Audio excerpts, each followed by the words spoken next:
glorious day, President Trump gave a truly historic speech, a speech for the ages. I study these things. I read these things. Of course, the miscreants and malcontents, it's more like a State of the Union speech. No, it wasn't anything like a State of the Union speech. It was a speech to the American people. Well, he had a lot of big ideas in there. I don't know that he'll be able to actually do everything he says. Gee, aspirational speeches are never given at inaugurations, right? They're always given at inaugurations, at least the great speeches. And they're given by great people. Churchill, Thatcher, Reagan, Trump. You see, ladies and gentlemen, you and I watched the speech, we listened to the speech, and then we go to this weirdly strange media phenomenon where the media tell us what we just watched and heard. Have you noticed that, Mr. Producer? They're interpreting for us what we, you, me, the people just watched and heard. It's really quite bizarre in many ways, quite frankly. President Trump is going to be announcing a number of executive orders. When he gets to that, we will go live to President Trump. Now, executive orders, as best as we could put together, and we see here the New York Times as well, some of the major ones: close the border to asylum-seeking migrants, declare an end to birthright citizenship. That's a big deal, which the New York Times says a guarantee granted by the 14th Amendment. They're liars. Involve the U.S. military and border security, which they say will have immediate legal challenges. They're wanting immediate legal challenges. There will be, but so be it. Declare migrant crossings along the U.S.-Mexico border to be a national emergency. Designate drug cartels as terrorists. And remote work policies order many agencies back to the office 4 to 5 days a week. Gee, that's so horrible. Get off your ass at home and come into the office like you did before the pandemic. Well, we don't want to. And we want a 4-day... sorry. There's an actual manager in town now. Yes. No more 58, 56, 38, 31 flavors of sex. You're either a male or female. You either have one or you don't. And that's the official government policy henceforth. Now we have more than that, but I'm just hitting the highlights here. Federal agencies will begin an investigation into trade practices of other governments, including trade deficits, unfair currency practices. That's a big deal, by the way. Unfair currency practices, counterfeit goods, a special exemption that allows low-value goods to come into the United States tariff-free, assess China's compliance with the trade deal President Trump signed in 2020, as well as the United States-Mexico-Canada agreement, which the president had signed in 2020 to replace the North American Free Trade Agreement. Order the government to assess the feasibility of creating the External Revenue Service, that would be under the Commerce Department, as I recall, to collect tariffs and duties from foreign governments. Declare national emergency on energy, which could allow the president to unlock powers to speed permitting to pipelines and power plants.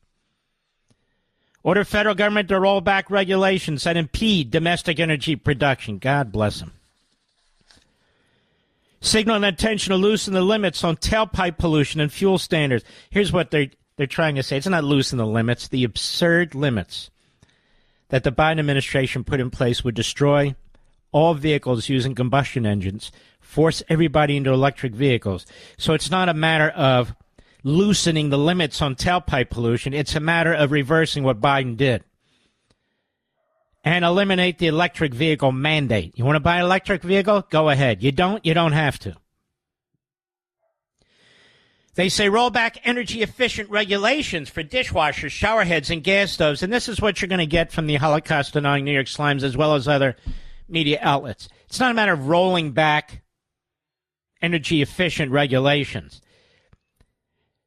To have to keep running a dishwasher because of the requirements on water isn't energy efficient. That's not what it is. Mr. Producer, let's go live right now. I want to hear what this guy's saying. Go ahead. Sovereignty. Every nation deserves the right to determine its own destiny. This is Witkoff, somebody I'm not a fan of, who went to Israel, threatened Bibi Netanyahu. We're glad the hostages are coming out and hope all of them come out. But 3,000 Hamas terrorists. Go ahead. That transcends historical grievances. 3, courageous diplomacy. Real progress requires difficult conversations and bold decisions, and it is through these that trust is built and maintained. I don't know what he's talking about. Almost sounds like a Biden guy, but let me just say this. If we want peace in the Middle East, we must destroy the nuclear capacity of Iran, or there will not be peace in the Middle East. And same with terrorists, this negotiating with terrorists. Let me tell you a little secret here. This deal with Hamas is likely going to result in probably more wars with the terrorists. That's my guess. Go ahead.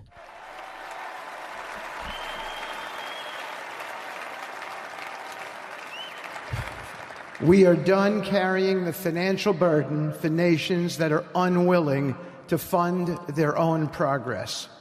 The days of blank checks are over. I'm all for that. Is this guy the Secretary of State now? I don't think so. I think Rubio is going to be the Secretary of State. Under President Trump's leadership must be equitable, and contributions must reflect so when we get to shared commitments to our goals. This guy. When we get to the actual executive orders the president's signing, we will go back live to the arena. I was given an opportunity, my family was, to attend every VIP event this weekend and tonight. I wasn't comfortable doing that. I wanted to meet the people, many of you, who came to Washington by car, by bus, by train, by plane. I don't need to be near these billionaires and trillionaires, or the politicians, or all the beautiful people. And even President Trump made reference to it in his second speech down the hall from the rotunda, where he said, "These are my real supporters." And I thought that second speech was also great.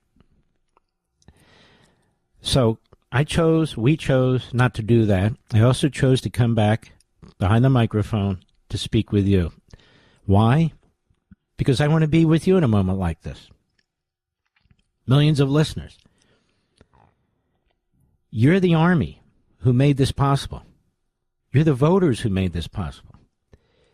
This is your moment. This is our moment to get behind Donald Trump and to be so proud of what we did, and what he did, despite death attempts on his life, despite death attempts. That's why I'm here and not, quote unquote, there. That's why you didn't see me in the Capitol. That's why you won't see me at one of these balls. Let's go on. Commitment. The president wants to open the Alaska wilderness to more oil and gas drilling. Eliminate so-called environmental justice programs, which they say aims to protect poor communities from excess pollution. That's not what it is. It's another redistribution of wealth. President has vowed to issue an executive order to give ByteDance, TikTok's Chinese owner, more time to make a sale and satisfy a law. I don't have a problem with that as long as the sale is made or the ownership is seized from the Communist Chinese, because this is a national security issue. They do not have the right to steal your data, period. This isn't a free speech issue. The court even ruled 9-0 without any objections. It is. And President Trump originally, and he signed it, agreed with that, and I think he agrees with it today. Let's see, what else do we have? I think that's it for now. We'll see what else comes. I don't have a long list of this, but there's a lot more that will be coming. It's just a glorious day, it really is. We're going to talk about what Biden did on the way out the door. And by the way, Hillary Clinton looked like she was in a constant state of constipation. Didn't she, Mr. Producer? absolutely look like it. And there's a lie going on put up by the Forward, which is sort of a left-wing Jewish site. I wouldn't even call it that, but it is what it is. About Elon Musk. Elon Musk appears to do Nazi salute at Trump inauguration rally. From the Forward. Now, this would be the Elon Musk who, after October 7th, went to Israel to meet with Bibi Netanyahu. I think he went there with or met with our buddy Ben Shapiro. This would be the Elon Musk who went to Auschwitz, was horrified by what he saw, and said probably 75% to 75% of my closest friends are Jewish, and was very upset about what he saw. This would be the same Elon Musk who condemned Soros. He said he doesn't really seem to promote or support the state of Israel very much. He's no Nazi or anything of the sort. You know, people try that with me, too. When I wave to the audience, your fingers are together, you wave high into the sky, they take a still photo and go, whoa, look at this, can you believe this? I mean, we have real Nazis among us. Many of them are Democrats in Congress right now. Many of them are Hamas, Hezbollah, the Houthis, Iran, which our media run interference for and use their statistics. We had the Hitler Youth in the streets from our colleges and universities, out of Columbia and other schools, supporting Islamic Jihad, a terrorist group, supporting Students for Justice in Palestine, a terrorist front group, supporting CARE, a group that was founded, a front group by Hamas, and, of course, supporting Hamas, carrying their flags around. And so, let's be clear about this. Elon Musk, you have a tremendous lawsuit here, I think.